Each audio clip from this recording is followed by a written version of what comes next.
Good day mga pards. So for today's video ay tatambay tayo dito sa JP Rizal dahil balita ko masarap ang kape dito sa Cafe Margarita. So ayan, makita natin na very spacious din yung kanilang lugar at syempre Instagrammable at matutuwa ang mga bata at buong tropa dahil may mga board games sila dito na pwede nating laruin.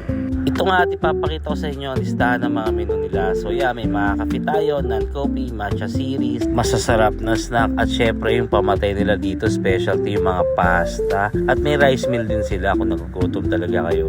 Very affordable kaya pasok sa budget ng mga estudyante. May libreng wifi pa. O yan, nagkaratingan na nga yung mga orders natin. At grabe guys, sobrang sasarap ng mga pagkain nila. Lalo na yung pizza nila na nilalagyan ng honey.